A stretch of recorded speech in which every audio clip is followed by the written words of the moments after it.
오늘날 자녀 출산 문제 때문에 이제 나라에서도 저출산 문제로 고민도 많고 또 정책도 어떻게 해야 된다 이런 말들도 많습니다. 제가 교회에서 섬기다 보니까 교회 내 여성도들을 심심치 않게 이제 대하고 보게 될 때 그들 가운데 이 자녀가 없어가지고 고통하는 이런 슬퍼하는 이런 이제 여성도님들을 간혹 보게 됩니다. 어떤 경우에는 그 체외 수정을 해가지고 이렇게 시술하는 그런 이제 시술을 해가지고 겨우 아들을 하나 얻어가지고 정말 금조기업처럼 그렇게 키우고 있는 이런 성도님도 봤고요. 그 참 어렵다고 그러더라고요. 5번 했는데 겨우 된 거예요. 한 번 할 때마다 이 돈도 엄청 들어가고 그런데 애는 있어야 되겠고 그래서 막 했는데 겨우 애를 가져가지고 그 하나 키우는데 보니까 애 완전 뭐 할아버지 할머니 온 집안이 애를 둘러싸고 사는 거예요. 얼마나 귀하게 얻은 아들입니까, 그렇죠? 예, 참. 그 결혼한 여인에게 자녀가 없다. 이건 무척 슬픈 일일 겁니다. 그 남자들보다 남자들도 잘 모르겠죠. 그것도 여자의 심정을 또 잘 모르겠지만 예, 아마 굉장히 큰 슬픔일 겁니다. 옛날에 제가 어릴 적에도 그러고 사극 드라마 같은데 종종 나오는 단골 메뉴가 그 인은왕후, 장희빈 이런 얘기 보면 뭐 그런 유사한 얘기들이 많이 있죠. 예? 궁중 내에서 또는 뭐 첩이 또 자식을 낳아가지고 또 본처가 또 애를 먹고 이런 얘기들도 있고요. 이런 여자의 투기에 대해서 저 드라마나 이런 여러 가지 이제 재료가 되는데요. 비단 이런 고전 사극뿐만 아니고 또 우리 민족 또 우리 선대들에게도 또 이런 축첩에 이런 풍습이 있어가지고 또 이것으로 한때는 가정이 평안하지 못했던 그런 시절도 있었습니다. 그리고 뭐 이것은 사실은 먼 나라 얘기도 아니고 먼 옛날 얘기도 아니죠. 이 말씀 준비하면서 생각해 보니까 제가 어릴 적에만 해도 저희 동네에 제가 아는 아저씨들만 해도 몇 명이 그런 사람이 있었어요. 그래서 본처는 저 위에 동네 살고, 예? 또 후처는 또 이 밑에 동네 살고, 제 고향 친구들만 해도 혹시 설교 들을까봐 내가 괜히 걱정이 돼가지고 2명이나 그런. 예. 자, 이것 때문에 본처가 불행한 삶을 살기도 하고요. 그 자식들도 마음의 상처와 짐을 지고 사는 경우가 있습니다. 뭐 오늘날도 이렇게 부인을 둘이 데리고 있다 이런 게 이제 합법적이지 않지 않습니까? 그러니까 이제 뭐 금지되어 있는 것 같아도 또 보면 그런 다 있죠. 예, 많습니다. 자, 어쨌든 간에요. 이렇게 이런 상황이 된다면 본처가 자식이 없는 경우에 굉장히 힘이 듭니다. 그리고 후처가 자녀를 가지는 경우에는 득이양양해가지고 이 형님을 무시하는 거죠. 예? 곱게 순리에 잘 따라 순종하고 이래 살면 되는데 지가 자녀도 가지고 했으니 이제 남편까지 다 얻고 그래서 살아야 된다. 이러다가 보니까 이제 그들 사이에 정투가 일어나고 이제 시기가 불같이 일어난 경우가 많습니다. 오늘 본문에도 그런 유사한 모습을 좀 볼 수가 있는 것 같습니다. 레위 지파의 엘가나가 이 2 아내를 데리고 살고 있었는데 그 아내들 바로 한나와 브닌나라는 여인이었습니다. 브닌나에게는 자식이 있었습니다. 그러나 한나에게는 자식이 없었고요. 그런데 둘 사이가 그리 좋아 보이지 않습니다. 2 아내 사이에 쟁투가 심했기 때문에 그런데 한나는 할 말이 없었어요. 왜냐하면 그녀에게는 자식이 없었기 때문입니다. 참 이런 걸 보면 이 동서고금 비슷한 것 같습니다. 이런 것들이. 자, 그런데 이러한 상황과 얘기는 우리가 살아가는 삶에 드물지 않게 볼 수 있는 스토리고 이 인생의 한 이야기이죠. 그러나 성경은 이러한 사건들과 상황 배후에 우리에게 다른 시각을 제시해 주고 있습니다. 그게 성경이에요. 그것은 바로 역사의 주관자시며 모든 일을 섭리하시는 하나님에 대한 증거입니다. 본문 5절과 6절에 특이하게 이런 표현이 있습니다. 거듭해서 한나가 임신하지 못하게 된 이유를 설명해 주는데, 그것은 하나님께서 좀 본문에 충실하면 한나의 태를 닫으셨기 때문에 그렇다, 이렇게 성경이 말씀하는 거예요. 이런 걸 보면 우리가 그저 본처 후처 사이에 쟁투가 있었고, 후처는 자녀를 갖고 있는데 본처는 자녀가 없고, 이런 소위 뭐 우리가 쉽게 접할 수 있는 그런 얘기 정도의 사건이 아닌 것이죠. 그 배후에 하나님의 역사가, 은밀하게 섭리가 있었다는 사실을 보여주는 것입니다. 우리가 주의할 것은요, 성경이 단지 인간의 삶을 얘기하는 책도 아니고 또 어떤 서사를 통한 그런 어떤 문학적 가치나 의미를 드러내고자 하는 그런 책이 아니라는 거예요. 그저 그럴듯하게 그런 뻔한 인생사처럼 보이는 것 같지만, 그 배후에는 하나님의 선하신 뜻과 섭리가 이루어진다는 사실을 보여주는 것. 그래서 우리가 이 성경의 의미와 교훈을 바르게 깨닫기 위해서는 성경을 하나님 중심으로 보아야 한다, 이것입니다. 우리 신앙생활 하실 때요, 하나님 중심의 사고를 훈련하셔야 됩니다. 믿으시기 바랍니다. 훈련해야 됩니다. 왜냐하면 우리는 육적인 생각, 사고방식 이런 것에 너무 자연스럽게 익숙해져 있기 때문에, 나면서부터 울면 엄마는 먹을 걸 주고, 때를 쓰면 내가 하는 것을 다 허용해 주고 뭐 거기에서뿐만 아니죠. 자라면서 모든 사회생활에서도 전부 다 육적인 사고방식으로 살아가는데 길들여지는 거예요. 그러다 보니까 성경을 대할 때조차도 이런 신앙의 사고를 유연하게 못하게 되는 문제가 생기는 거예요. 그래서 우리가 신앙생활 하시고 특히 성경을 우리가 읽으실 때는 성경을 하나님의 마음과 하나님의 관점, 하나님의 눈으로 볼 필요가 있습니다. 자, 이제 사실은 주인공은 사무엘입니다. 사무엘 출생 이전에 우리가 다 알다시피 사사시대였습니다. 여호수아 사후에 이스라엘의 상태는 그야말로 영적으로 혼돈한 시기였습니다. 이스라엘이 가나안 땅에 들어갈 때에 하나님께서 그곳 모든 이방인들을 몰아내라고 하셨어요. 왜냐하면 그들을 가만두면 이스라엘 백성들이 가나안 땅에 들어가서 그들로 인하여 도리어 영적으로 큰 올무가 되고 그들이 가시체가 될 수 있기 때문에 하나님은 가나안 땅에 있는 이방 족속들을 다 몰아내라고 하셨어요. 그리고 그들을 이길 수 있는 힘도 주셨어요. 그들에게 의지만 있었다면 이 모든 일들을 사실은 다 할 수 있었죠. 그런데 이스라엘은 그 일에 실패하고 말았습니다. 결국 이들이 이스라엘의 가시와 올무가 되어 사사시대 내도록 이스라엘의 모든 병폐의 원인이 되었습니다. 이스라엘은 이방 여인과 화친하고 결혼하고 우상을 섬기는 범죄에 빠지게 되었습니다. 그러자 범죄한 이스라엘을 하나님께서는 이방 민족의 막대기를 사용하셔서 징계하시고 그때마다 고통하는 이스라엘들을 다시금 또 회복시켜 주시고 구원해 주시는 이런 과정이 우리가 사사기를 통해서 반복적으로 볼 수가 있습니다.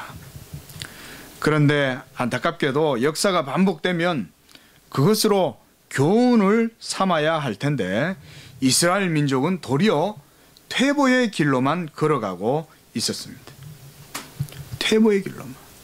가만 놔두면 도무지 이게 소망이 없는 거예요. 이스라엘이. 하나님께서 다시금 또한 개입하시는데 사무엘 상하서는 바로 그는 새로운 국면이 전환되는 시기에 하나님께서 새로운 섭리를 이루시는 성경이라고 할 수가 있습니다. 그것이 바로 사무엘 선지자를 세우셔서 섭리를 이루시는 내용입니다. 흐트러지고 중구난방이고 혼돈 속에 빠져서 도무지 헤어나오지 못하는 이 이스라엘. 그래서 사사기를 보면 사사기에 이런 의미심장한 말씀이 있습니다. 저희들에게 왕이 없으므로 저희 복이 소견에 좋은 대로 행하였다 그랬거든요. 이 벌써 사사기를 기록하는 저자가 벌써 이런 의도를 가지고 기록했다는 것을 알 수가 있습니다. 이스라엘에 진짜 필요한 것은 무엇입니까? 하나님을 모시는 신정국가, 그리고 믿음의 지도자가 일어나서 그들을 붙들어서 온전한 하나님의 제사장 나라로 세워지는 것, 이것이 하나님의 뜻이었죠. 도무지 가망성이 없는 이 사사시대에 하나님께서 그 마지막에 바로 이 선지자 사무엘을 불러내시는 과정이 한나의 고난과 슬픔 속에서 이루어진다는 것입니다. 하나님께서는 이런 암울한 시기에 한 여인의 고통을 통해서 그분의 섭리와 뜻을 이루시는 것입니다. 우리가 하나님이 역사를 어떻게 터치시고 그리고 거기에서 어떻게 분출되어서 역사가 이루어지는 것인지 우리는 도무지 알지 못합니다. 하나님께서 알려주시지 않는다면 하나님의 길과 역사하는 방식을 우리는 이해할 수가 없어요. 그러나 오늘 성경을 통해서 하나님이 하시는 모습을 조금이나마 우리가 엿볼 수가 있습니다. 무엇보다 앞서 말씀드렸듯이 5절과 6절에 하나님께서 한나의 태를 닫으심으로 임신하지 못하게 하신 것이 하나님의 섭리였다는 사실을 지적한다는 것입니다. 이것은 성경에 의도된 기록입니다. 사무엘을 통해서 하나님은 무너진 이스라엘을 다시금 세우고 하나님이 통치하시는 역사를 이루어가게 하시는 것입니다. 이 사무엘을 통해서 우리가 다 알다시피 이스라엘의 초대 왕인 사울과 그리고 다윗 왕의 그에 의해서 세워지게 되는 것입니다. 이처럼 하나님은 자기의 역사를 이루실 때에 하나님의 사람을 불러서 세우십니다. 이것이 하나님의 일하시는 방식입니다. 사무엘이란 이름의 뜻은 하나님의 이름, 그리고 여호와께 구하여 얻었다라는 이런 의미를 가지고 있습니다. 이렇게 우리가 한나의 고통과 슬픔의 이유를 살펴보았습니다. 계속해서 분인나가 그를 격동시키고 시기하고 질투함으로 한나의 고통이 더해갈 때에 이러한 과정 속에서 우리는 한나의 마음을 좀 생각해 볼 필요가 있습니다. 한나의 마음은 어떠한 마음이었겠습니까?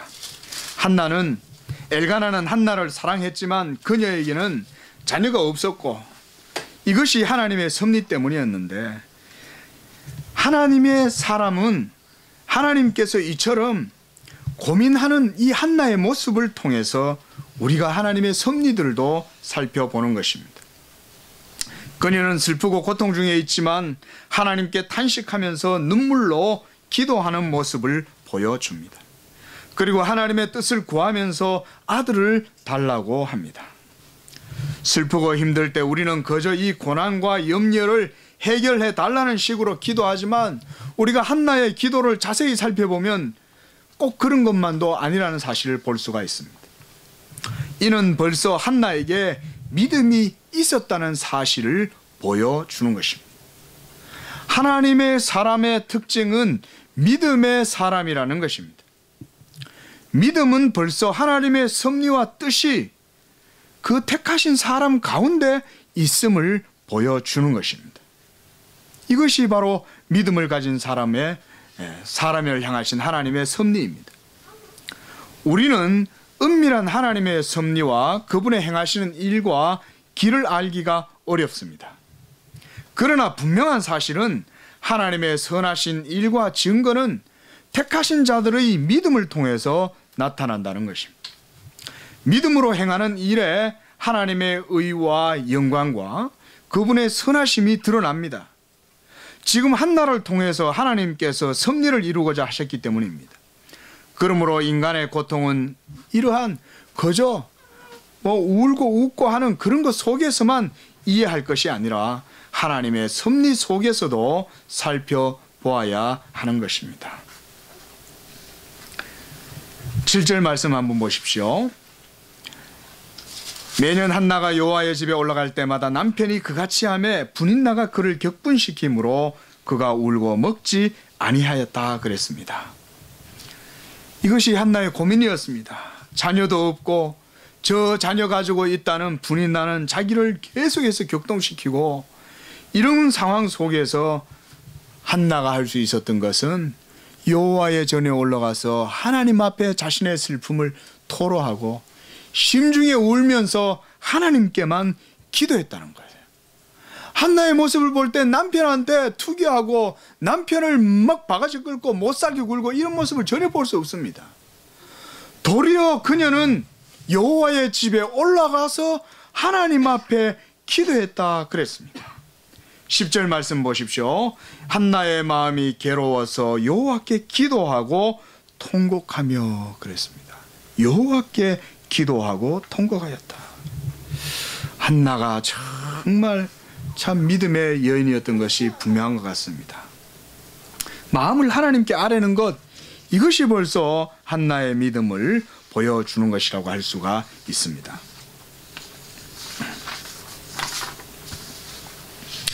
우리가 11절 말씀에서 이제 한나의 서원 기도를 볼 수가 있습니다. 서원하여 이르되 만군의 여호와여, 만일 주의 여종의 고통을 돌보시고 나를 기억하사 주의 여종을 잊지 아니하시고 주의 여종에게 아들을 주시면 내가 그의 평생에 그를 여호와께 드리고 삭도를 그의 머리에 대지 아니하겠나이다. 서원한다는 것은, 이것은 그저 단순한 결단이 아닙니다. 이 서원은 하나님 앞에서 행하는 믿음의 결단입니다. 서원 기도는 평상시에 드리는 일반적인 기도와는 다른 것입니다. 이것은 어려운 일이나 중차대한 그런 상황에서 하나님 앞에서 결단하는 기도가 서원의 기도입니다. 이런 기도는 믿음이 없이는 할 수가 없습니다. 왜냐하면 그런 상황 속에 하나님의 뜻을 받아들이겠다 라고 하는 이런 결단이 있어야 되기 때문에 그런 서원을 할 수가 있는 것입니다. 고난과 슬픔과 괴로움이 있었지만 믿음으로 하나님의 뜻을 따르겠다는 이 결단이 바로 서원 기도입니다. 12절 말씀에 보면 한나가 여호와 앞에서 오랫동안 기도했다 그랬습니다. 그리고 13절에도 한나는 입 바깥으로 크게 소리내어 기도하지 않았습니다. 자신의 중심을 오로지 하나님께만 토로하고 속으로 말하면서 입술만 움직이고 음성은 들리지 아니했다 그랬습니다. 이런 한나의 모습을 보면 우리가 그녀가 얼마나 힘들고 어려운가를 우리가 그 심중을 헤아릴 수 있습니다. 너무 힘들면 밖으로 소리를 낼 수 없습니다. 얼마나 괴로웠겠습니까? 그런 한나의 괴로움, 무엇 때문이었습니까? 그것은 임신의 문제 때문이었죠. 하나님께서 한나의 태를 닫으시고 임신하지 못하게 하신 것이, 그것이 원인이었습니다. 이처럼 하나님의 섭리와 역사는 보이지 않지만 은밀하게 하나님의 주권 가운데 모든 역사는 이루어집니다. 그 가운데 인간들은 온갖 모든 생사, 희노애락 이런 것 속에서 자신들의 삶을 살아가고 그저 인생의 이야기를 그렇게 풀어나가지만 그 모든 역사를 이루어 가시는 분이 하나님이라는 사실을 본문이 말씀해주고 있는 것입니다. 특히 우리가 오늘 말씀에 보면 3절 말씀에 보면 또 하나의 의미심장한 말씀이 있습니다. 만군의 여호와께 예배하며 제사를 드렸는데 엘리의 두 아들 홈니와 비느하스가 여호와의 제사장으로 거기에 있었더라. 이런 말씀들은 아주 그냥 넣는 것이 아닙니다. 이것은 사무엘서를 기록한 이런 사무엘의 이런 의도가 이 속에 그대로 반영되어져 있습니다. 사무엘은 하나님의 뜻과 섭리를 보면서 이 글을 기록하는 것입니다. 자기가 여기에 주인공이 아니라 하나님이 주인공이고 하나님의 이스라엘에 지금 제사장을 홈니와 비느하스가 엘리의 아들들이 맡아서 엉망진창으로 만들고 있을 그때에 하나님께서 자기의 교회를 회복시키고 자기의 나라를 세우고 하나님의 통치를 이루는 이런 역사를 이루어 가신다라고 말씀하고 있는 거예요.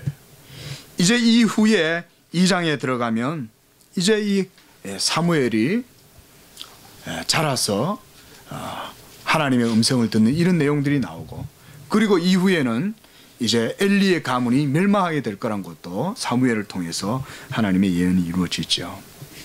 자, 15절 말씀.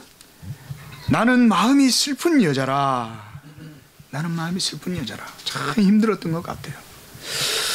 여러분, 이렇게 한나가 힘들고 어렵고 고통스럽고 슬퍼하는 그런 과정 속에 하나님께서 이 여인의 기도를 저는 이끌어내셨다고 봅니다.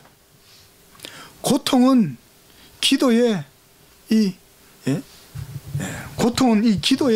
기도를 이끌어내는 하나의 과정이었습니다. 하나님께서는 한나의 고통을 통해서 하나의 일들을 준비하고 계시고, 한나가 그 속에 고통 속에서 믿음으로 하나님 앞에 나아가도록 이끌어내시는 것, 저는 이것이 하나님의 하나의 방식이라고 보는 거예요. 하나님의 성도들을 하나님께서 이끌어내실 때는 그저 즐겁고 기쁠 때 하나님의 일이 이루어지는 그런 경우가 별로 없습니다. 물론 그럴 경우도 있지만, 그러나 제가 볼 때, 성경을 보고 우리의 인생사를 볼 때, 제가 그렇게 인생사를 많이 살아보진 않았지만 슬픔이 우리에게 유익이 되고 고난이 우리에게 유익이 되는 경우가 많지, 기쁘고 즐겁고 낭만적이면 도리어 우리는 범죄하고 그저 우리가 헛된 열심으로 하나님을 섬기는 경우가 더 많더라는 것입니다. 우리는 항상 넘치는 것보다 모자라는 게 더 낫습니다. 좀 부족함 속에서 그리스도의 은혜와 십자가 아래 머물고자 하는 그 마음, 이것이 도리어 우리에게 유익이 되는 것입니다. 이처럼 하나님께서는 한나의 고통과 슬픔, 괴로움 속에서 그녀의 기도를 이끌어내고, 결국 견디다 못한 이 한나가 하나님 앞에 급기야 서원하는 거예요. 하나님이여, 나에게 아들을 주시면 주께서 이 여종을 기억하시고 돌보시고, 그래서 저에게 아들을 주신다면 이 아들을 당신께 드리겠나이다. 저의 이 원통함을 풀어 주시옵소서. 하나님은 성도의 이런 어렵고 힘든 상황도 이와 같이 섭리 가운데 이끌어내시는 분이십니다. 그리고 거기에서 분이 나는 부차적인 여인으로 작용했습니다. 마귀가 부인나를 격동시켜가지고, 야, 네가 잘났다, 저 애도 없이 있는 저 한나 네가 좀 괴롭혀라, 그랬겠죠. 부인나는 그저 어쨌든 남편의 사랑을 다 차지하려고.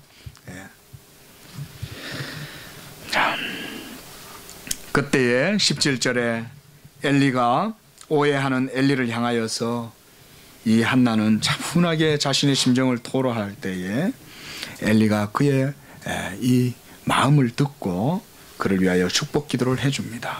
17절을 보십시오. 평안히 가라. 이스라엘의 하나님이 네가 기도하여 구한 것을 허락하시기를 원하노라. 엘리같이 이런 제사장도 하나님께서 쓰실 때는 합법적으로 쓰시는 거예요. 참 얼마나 많이 욕했겠어요, 그죠? 아들도 하나 간수 못하고 저 목사님이 저래 앉아가지고 맨날 성전문에 앉아가지고 뭐 잠이나 자고 비도 내져가지고 영적으로 또 잠만 자는 것 같고 그런 양반이었는데, 그가 성전 문설주 앞에 앉아가지고 이렇게 있는데 하나님이 그를 통해서 한나에게 기도해 주게 하시는 거예요. 그리고 그런 목사님이 기도해 주실 제사장이죠, 죄송합니다. 그런 제사장이 기도할 때에 하나님께서 또한 그것을 합법적인 수단으로 사용하세요. 여러분, 하나님께서 세우신 위치가 이렇게 중요한 것입니다. 그리고 그것을 통해서 하나님은 한나에게 축복하게 하시고 기도하게 하시고 은혜를 베풀게 하시는 거예요. 자, 18절 말씀 보십시오. 이 한나의 태도가 너무나 이 믿음이, 이 여인의 믿음을 너무나 잘 보여줄 수 있는 말씀입니다. 이르되 당신의 여종이 당신께 은혜 입기를 원하나이다 하고 가서 먹고 얼굴에 다시는 근심빛이 없더라 그랬습니다. 근심빛이 없었어요. 집에 가면 매나 불이 나가 있었을 것이고, 불이 나의 자녀들이 막 뛰어다닐 것이고, 불이 나가 득이양양 해가지고 막 한나를 깔보는 눈빛을 보냈을 것임에도 불구하고 한나는 더 이상 그러지 않았어요. 왜냐? 그녀는 하나님이 자기의 기도를 들으셨다는 사실을 마음에 믿었기 때문입니다. 그리고 그 믿음으로 그대로 나아가서 기도를 들으시고 응답하실 줄로 믿고 더 이상 근심하지 않은 거예요. 그리고 그런 믿음 가운데 사무엘이 잉태된 것입니다. 하나님은 하나님의 사람을 이끌어내실 때 이런 섭리로 믿음 가운데에서 모든 일들을 행하신다는 사실을 우리가 믿어야 됩니다. 하나님의 택한 백성들은요, 하나님은 믿음을 통하여 역사하셔요. 여러분들 하나님이 사람을 쓰실 때에 그저 안 쓰십니다. 믿음을 이렇게 세우시고 그래서 하나님과 온전케 하신 다음에 그를 사용하세요. 그리고 그가 하는 모든 일들도 믿음을 통하여 하나님께 돌려드리도록 하시는 거예요. 이게 하나님의 성도를 향하신 방식이에요. 이걸 통해서 하나님의 뜻이 이루어지게 하시는 것입니다. 우리가 여러 가지 다른 말씀도 많지만은 19절 하반절 말씀을 보면 여호와께서 그를 생각하신지라 그랬습니다. 이 말씀은 뭐 다른 말로 하면 기억했다라고도 할 수 있겠지만 그것보다 하나님의 섭리를 이루어 나가시고자 하나님께서 생각했다. 저는 이렇게 이 말씀을 보고 싶어요. 이제 사무엘을 통해서 하나님이 이루실 이스라엘의 역사, 새로운 서막이 열리는 이스라엘의 왕국이 이제 이루어지는 것이죠. 그렇게 20절 말씀은 이렇게 정리합니다. 한나가 임신하고 때가 이름에 아들을 낳아 사무엘이라 이름하였으니 이는 내가 여호와께 그를 구하였다. 이렇게 함이더라 그랬습니다. 사랑하는 성도 여러분, 하나님께서 우리 남성이든 임신 못하는 남성이든 임신하시는 여성이든 간에 하나님의 모든 일들을 여러분들을 통해서 이루심을 믿으시기를 바랍니다. 그러할 때 특별히 하나님은 믿음으로 우리의 일들을 이루어 나가십니다. 우리가 연약해서 믿음 없을 때 하나님은 우리를 때때로 환난이나 고통이나 고난이나 슬픔이나 여러 가지 어려움 속에서 가난하고 애통하고 근심하는 마음 속에서 우리를 선한 길로 이끌어 가신다는 사실을 믿고 믿음으로 하나님께 나아가고 기도할 때 오늘 한나의 서원 기도가 이루어진 것처럼 우리의 삶도 하나님이 받으시고 이루어 나가실 줄로 믿습니다. 기도하겠습니다. 사랑의 하나님 아버지, 오늘 한나의 서원 기도를 통하여서 하나님께서 자기 택한 백성들을 통하여 어떻게 일하시는지를 살펴보았습니다. 하나님께서는 자기 백성들을 하나님의 선하신 뜻 가운데 믿음으로 이끌어내시고 또한 그들을 믿음 가운데의 모든 일들을 이루어 나아가신다는 사실을 봅니다. 하나님 이처럼 우리도 우리의 삶 가운데 어떤 일들이 있더라도 고통과 슬픔 속에서 하나님께 조용히 아뢰며 기도하며 여호와만 구하였던 한나같이 우리도 근심 중에서도 하나님만 바라볼 수 있도록 도와주시고 그 어떤 가운데에서도 오직 하나님만 의지하여 하나님의 뜻을 구하며 믿음으로 하나님의 일들을 이루어 나가는 우리의 복된 삶이 되게 하여 주옵소서. 거룩하신 예수님의 이름으로 기도하옵나이다. 아멘.